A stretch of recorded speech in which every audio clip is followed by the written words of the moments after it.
युवक,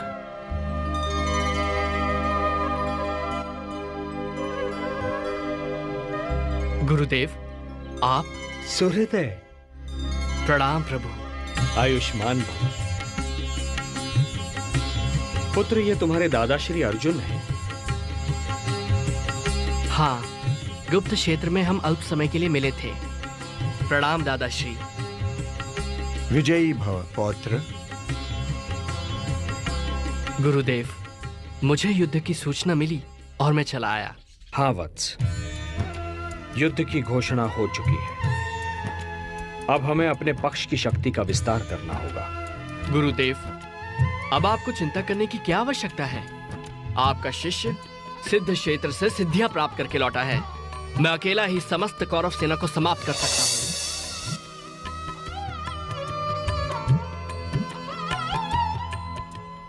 गुरुदेव, यह है मेरी साधना का प्रसाद जो मुझे देवी सिद्धंबिका और भगवान शिव ने दिए हैं।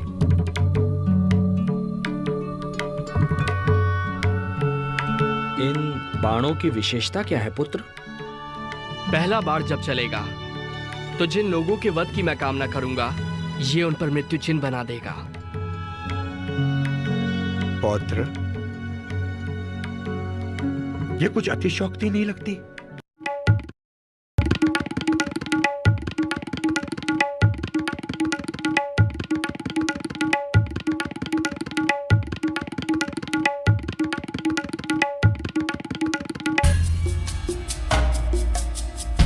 इस वृक्ष के सारे पत्ते मेरे लक्ष्य पर हैं गुरुदेव।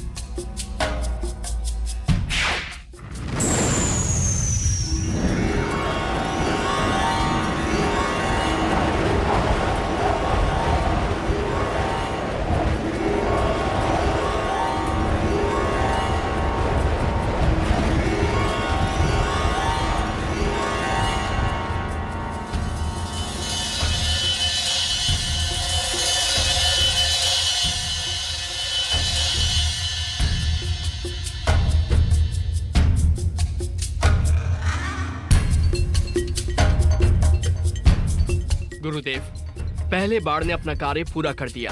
पुत्र, तुम्हें विश्वास है कि सारे पत्तों पर चिन्ह लग गए हैं? हाँ गुरुदेव।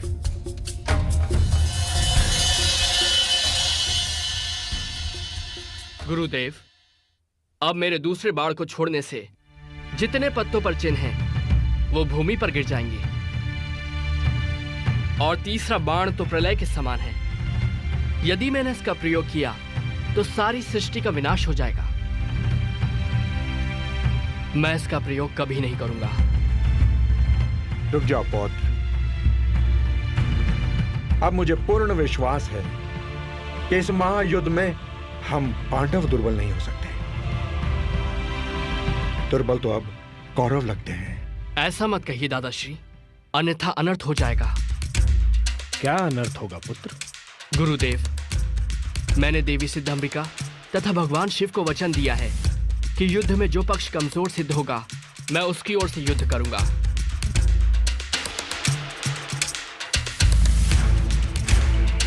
तो इसका अर्थ यह हुआ पौत्र कि बीच युद्ध में भी आप हमारे शत्रु का पक्ष ले सकते हो?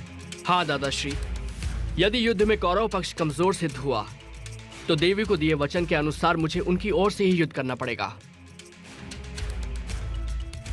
चलो पौत्र, विश्राम कर लो। क्षमा करें गुरुदेव, मैंने निर्णय लिया है कि युद्ध क्षेत्र से बाहर रहकर ही युद्ध देखूंगा।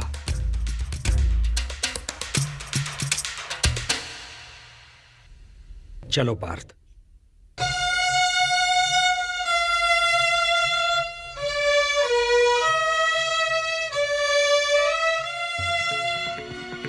हे केशव, हे जनार्दन, इस युद्ध में तो हमारी विजय निश्चित है। निस्संदेह, किंतु जो मैं अभी सुनकर आ रहा हूं उसका अर्थ यह है कि पहले हमें पराजय की सीमा तक पहुंचना होगा।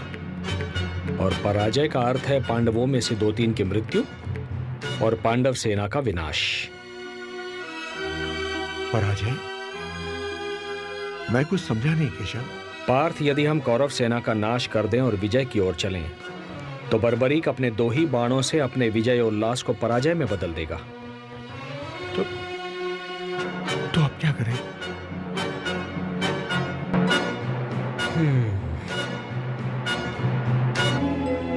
बर्बरीक को युद्ध से हटाना होगा, अन्यथा ये युद्ध की दिशा बदल देगा।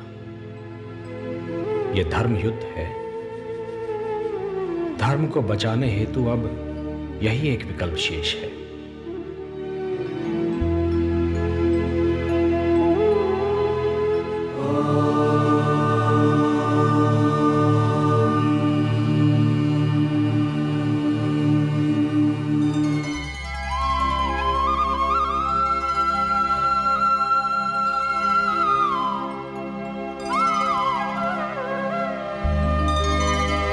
सूर्योदय। प्रणाम गुरुदेव। प्रणाम दादाश्री। आयुष्मान भव।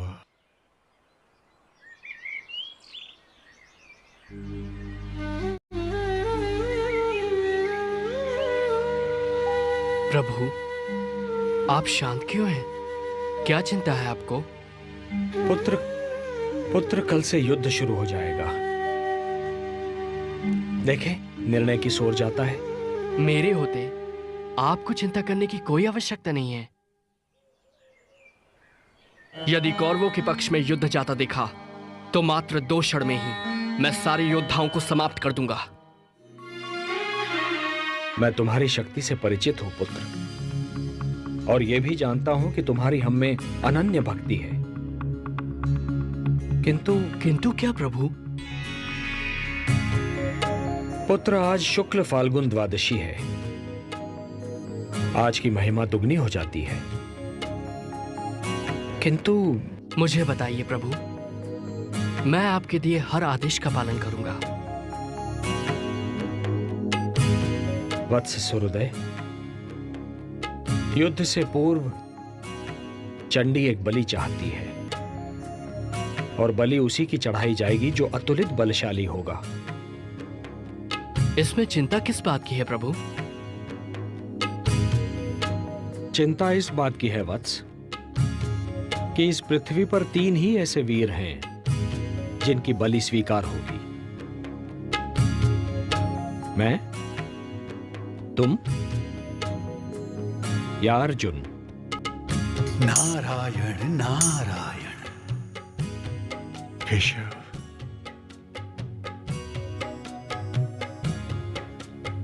बस इतनी सी बात है केशव? क्या यही आपकी चिंता है?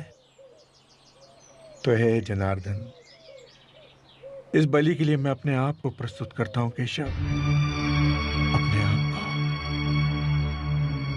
तुम ये नहीं कर सकते पार्थ, ये धर्म युद्ध है।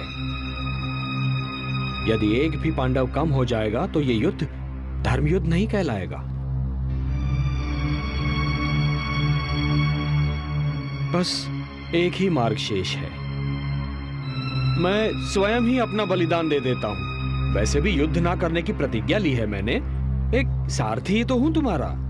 नहीं केशव, नहीं।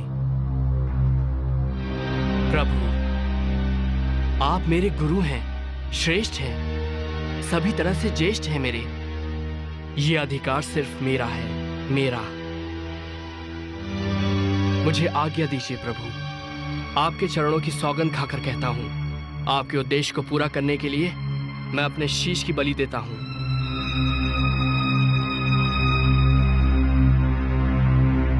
प्रभु, ये कार्य करने से मेरे वंश की कीर्ति बढ़ेगी। ये सौभाग्य मैं अपने हाथों से नहीं जाने दूंगा प्रभु।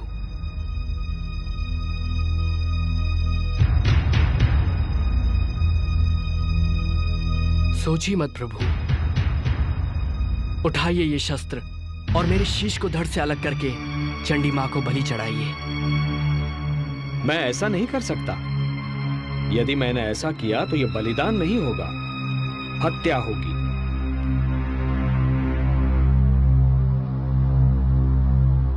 जब मैं स्वेच्छा से ये शीश आपको सौंप रहा हूं तो ये हत्या नहीं कहलाएगी। धर्म यह कहता है वत्स कि बलिदानी स्वयं दान दे। यदि मैं ऐसा करता हूं तो वो हत्या ही कहलाएगी।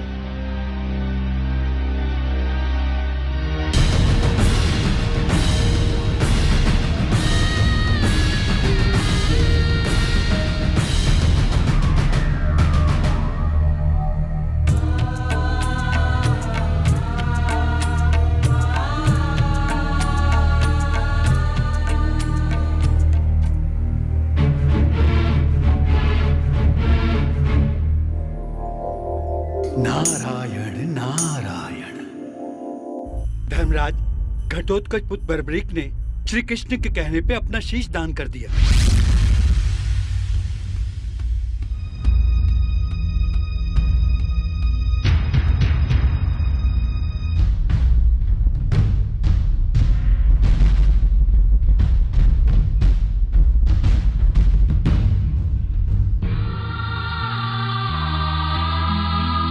पुत्र बर्बरीक, पौत्र, ये तूने क्या किया? वासुदेव, ये आपने उचित नहीं किया। अब मैं हिडिंबा और मौरवी को क्या उत्तर दूंगा?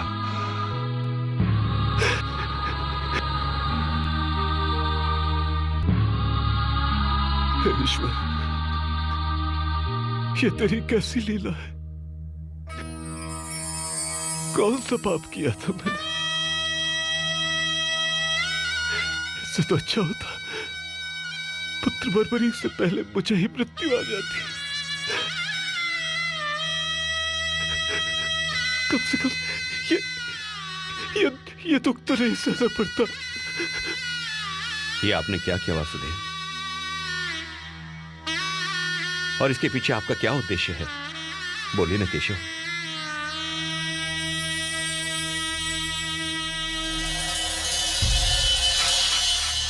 वत्स, भगवान श्री कृष्ण ने महाबली बर्बरीक से ये शीशदान किस कारण मांगा, मैं बताती हूं।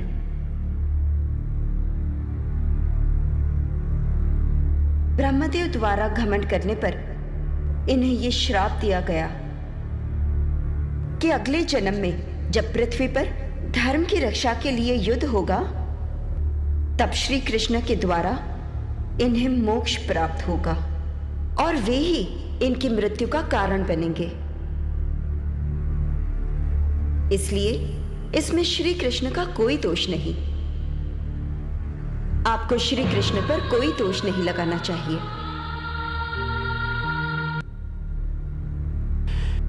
हे केशव, मुझे क्षमा करें, क्षमा करें।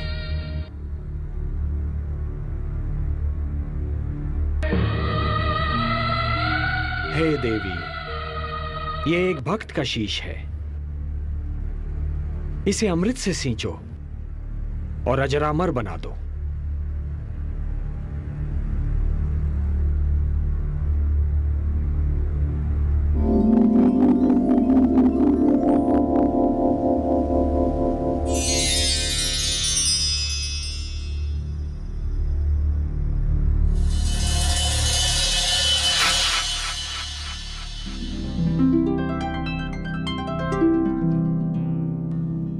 प्रणाम प्रभु। कीर्तिमान भव।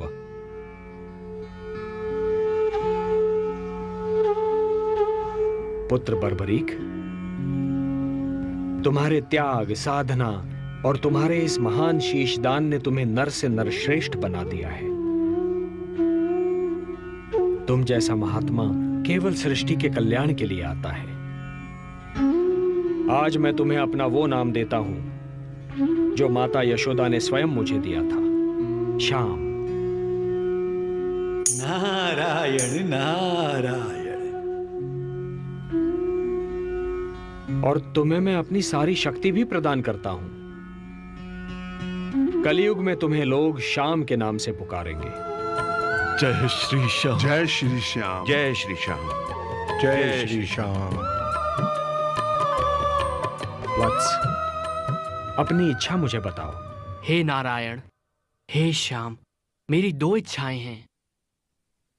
प्रथम इच्छा, मेरी देह को आपके हाथ से अग्नि मिले, और मेरी दूसरी इच्छा, मैं महाभारत का युद्ध देखने आया था, मैं वो देखना चाहता हूं। तुम्हारी दोनों इच्छाएं पूर्ण होंगी वत्स। तुम्हारे इस शीश का कभी अंत नहीं होगा।